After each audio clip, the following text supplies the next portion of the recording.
Hi, ఎలా ఉన్నారు? అందరూ బాగున్నారా? ఈరోజు మనం దొండకాయ ఉల్లి కారం ఎలా తయారు చేసుకోవాలో చూద్దాం.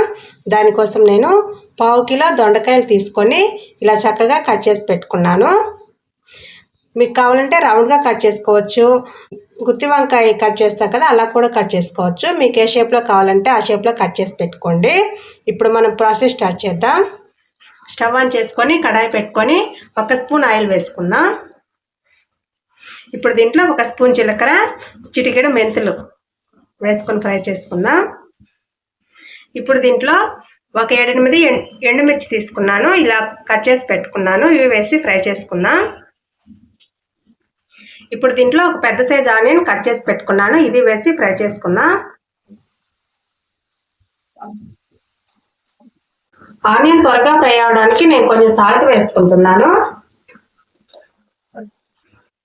ఆనియన్ లైట్గా ఫ్రై అయితే సరిపోతుంది. ఇవి ఒక గిన్నెలో తీసి పెట్టేసుకుందాం. అదే కడాయి పెట్టేసుకొని 3 స్పూన్ల ఆయిల్ వేసుకుంటున్నాను. ఇప్పుడు దీంట్లో కట్ చేసి పెట్టుకున్న దొండకాయ ముక్కలు వేసుకున్నా.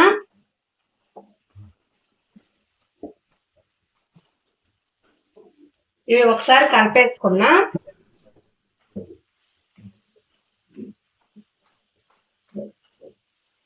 ఇప్పుడు దీంట్లో కొంచెం పసుపు, కొంచెం సాల్ట్ వేస్తున్నా.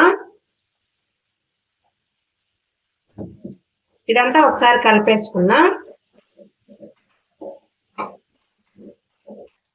మంటని లో ఫ్లేమ్ లో పెట్టేసుకొని మూత పెట్టేసుకొని మధ్య మధ్యలో కలుపుకుంటూ మగ్గించుకుందాం ఈ దొండకాయ ముక్కల్ని. మనం ఫస్టే ఫ్రై చేసుకున్నాం కదా ఎండుమిర్చి, జీలకర్ర, ఆనియన్, అవన్నీ ఒక మిక్సీ జార్లో వేసుకున్నాను. వాటితో పాటు 4-5 వెల్లుల్లి రెబ్బలు, కొంచెం రుచికి తగినంత సాల్ట్, 1 స్పూన్ ధనియాల పొడి. ఇప్పుడు దీన్ని బరగ్గా గ్రైండ్ చేసుకుందాం. చూడండి, ఇలా బరగ్గా చేసుకోండి, మెత్తగా చేసేసుకోకండి. ఇలా మధ్య మధ్యలో కలుపుకోవడం వల్ల అన్ని పక్కల చక్కగా ఫ్రై అవుతుంది. చూడండి, దొండకాయలు చక్కగా మగ్గిపోయాయి కదా. ఇప్పుడు దీంట్లో మనం ఫస్ట్ గ్రైండ్ చేసి పెట్టుకున్నాం కదా ఉల్లి కారం, అది వేసేసుకున్నాం. దీన్ని ఒక 2-3 నిమిషాల పాటు చక్కగా కలుపుకుంటూ ఉన్నాం.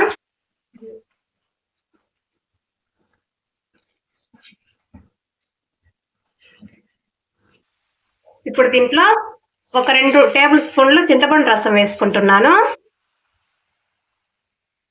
మీకు చింతపండు ఫ్లేవర్ నచ్చకపోతే మీరు స్కిప్ చేయండి. ఇది వేసుకోవడం వల్ల రైస్లో కలుపుకొని తినడానికి చాలా బాగుంటుంది. దీనిని ఆయిల్ సపరేట్ అయ్యేంత వరకు కలుపుకుంటూనే ఉండండి. మంటని లో ఫ్లేమ్లో పెట్టే కలుపుకోండి. చూడండి, ఆయిల్ సపరేట్ అయిపోతుంది కదా. ఇప్పుడు మనం స్టవ్ ఆఫ్ చేసుకుందాం. చూడండి, దొండకాయ ఉల్లి కారం రెడీ అయిపోయింది.